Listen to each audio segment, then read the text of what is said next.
नमस्कार दर्शक बंधु प्रियास किचन ने आपण मानक अनेक अनेक स्वागत। आज मु आपण मानक सहित शेयर करने लेके आसी एक हक्का नूडल्स रेसिपी को लेकिन जहाँ को आम बिना वेजिटेबल्स कम सामग्री को लेकिन रेडी करवा।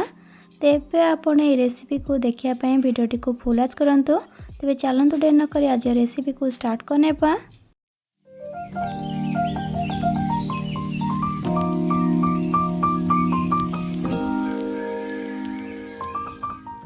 एक हक्का नूडल्स बनवाई प्रथम ये देखो मु कड़े अधिक पानी को लेकिन गरम करी।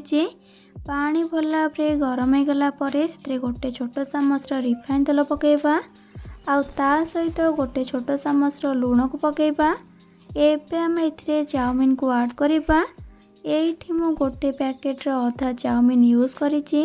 चाउमीन को देला परे टिके ताको पानी रे मिसई देकी गैस फ्लेम को हाई रे रखिकी चाउमीन को पाखापाखि 4 ରୁ 5 मिनट खंडे बॉईल होगा छाड़िबा। पाखापाखि 4 ରୁ 5 मिनट खंडे बॉईल कला परे एठी हमर चाउमीन भला भाबरे बॉईल हो गलानी। एबे आमे गैस फ्लेम को ऑफ कर देकी ताको गोटे स्ट्रेनर को छाणी नेबा।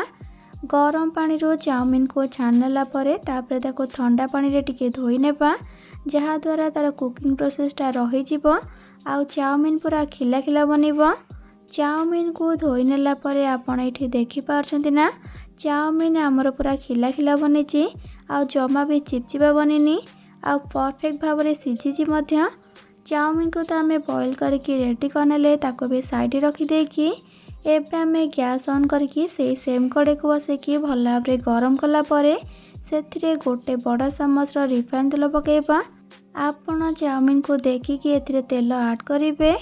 तेल भल भाबरे गरम होगला परे सेथिरे गोटे छोट चामच कटा रसुण को पकेबा आउ ता सहित गोटे छोट चामच कटा अदा को पकेबा।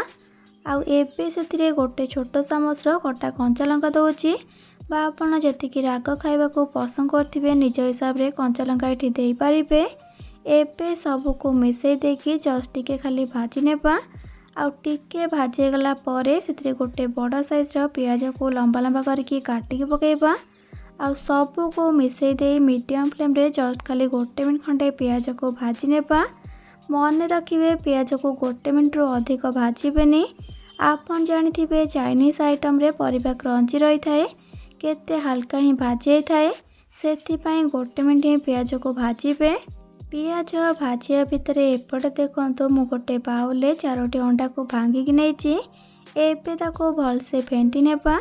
मु तो ये 4टी अंडा को नहीं आपण अंडार मात्रा निज हिसाब रे कम अधिका करके नहीं पारिबे किंतु मु कहबी टिके अंडार मात्रा अधिक रखिले चाउमीनटा खाइबा को भल लागिबो।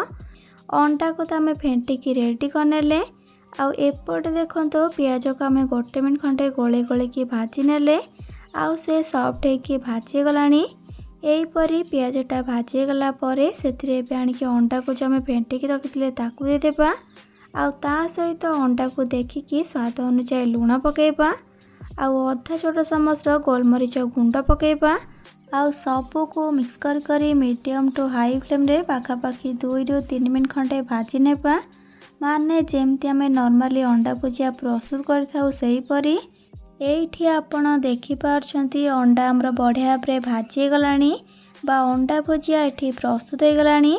एबे आमे ए स्टेज रे ऐड कर देबा बॉईल करके रखिथिबा चाउमीन को आ चाउमीन को देला परे गैस रो फ्लेम को सेमती मीडियम टू हाई रे रखिकी सब को भल भाबरे मिक्स करनेबा। जेमती चाउमीन अंडा पियाज बढ़िया भाबरे मिक्स हो जिवो 2 ରୁ 3 मिनट खंडे गोले गोले की मिक्स कला परे एठी हमर सब जिनस बढ़िया भाबरे मिक्स हो गला। एहीपरी सब जिनसटा भल भाबरे मिक्स हो गला परे सेथिरे 1/3 टीस्पून डालचीनी गुंड पकेबा आ ता सहित गोटे छोट चामच डार्क सोया सॉस दोची। आपण लाइट सोया सॉस नैथिले 2 छोट चामच देबे। सोया सॉस को देला परे सब को पुणी थरे भल भाबरे मिक्स करनेबा आउ गैस रो फ्लेम को मीडियम रे रखिकी को गोले गोले की पाखापाखि 3 मिनट खंडे कुक करनेबा। आगरू भी मो चाउमीन रो बहुत सारा रेसिपी मो चैनल रे अपलोड करिछि। आपण से सब वीडियो को देखिया पई चाहुथिले एई वीडियो रो तळे थिबा डिस्क्रिप्शन बॉक्स रे तार लिंक सब को पाई परिबे। ଆପଣ ପିଲାମାନଙ୍କୁ ଏମିତି ବନେଇକି ଦିଅନ୍ତୁ। ଖାଲି ପିଲାମାନେ କାହିଁକି ବଡ଼ମାନେ ବି ଖାଇବାକୁ ପସନ୍ଦ କରିବେ। ପାଖାପାଖି 3ରୁ 4 ମିନିଟ୍ ଖଣ୍ଡେ ଗୋଳେଇକି କୁକ୍ କଲା ପରେ ଏଇଠି ଆମର ଏବେ ଏଗ୍ ହାକ୍କା ନୁଡଲ୍ସ ପୁରାପୁରି ରେଡ଼ି। ଏବେ ଆଗ ଅଧିକ କୁକ୍ ନ କରିକି ଗ୍ୟାସ୍ର ଫ୍ଲେମ୍କୁ ଅଫ୍ କରିନେବା। ତେବେ ଆପଣ ଡେଫିନେଟଲି ଗୋଟେ ଥର ୟାକୁ ଟ୍ରାଏ କରନ୍ତୁ। ଆଉ ବନେଇକି ଖାଇଲା ପରେ କିପରି ଲାଗିଲା ମୋତେ କମେଣ୍ଟ ସେକ୍ସନରେ ନିହାତି ଭାବରେ ଜଣାଇବେ। ଭଲ ଲାଗିଥିଲେ ପ୍ଲିଜ୍ ଭିଡ଼ିଓଟିକୁ ଲାଇକ୍ କରିବେ, ସାଙ୍ଗମାନଙ୍କ ସହିତ ସେୟାର କରିବେ। ଚ୍ୟାନେଲରେ ନୂଆ ଥିଲେ ପ୍ଲିଜ୍ ଚ୍ୟାନେଲକୁ ସବସ୍କ୍ରାଇବ୍ କରିନେବେ। ଆଉ ପାଖରେ ଥିବା ଛୋଟ bell icon all option click କରିବେ, ଯାହାଦ୍ୱାରା ମୁଁ ଅପଲୋଡ଼ କରୁଥିବା ମୋ ସମସ୍ତ ଭିଡ଼ିଓ ନୋଟିଫିକେସନ୍ସ ଆପଣ ସର୍ବପ୍ରଥମେ ପାଇପାରିବେ। ତେବେ ଆଜି ପାଇଁ ରହୁଛି, ପୁଣି ଆସିବି ନୂଆ ଏକ ରେସିପି ନେଇକି। ସେ ପର୍ଯ୍ୟନ୍ତ ରହିଲି। Love you all. ଜୟ ଜଗନ୍ନାଥ।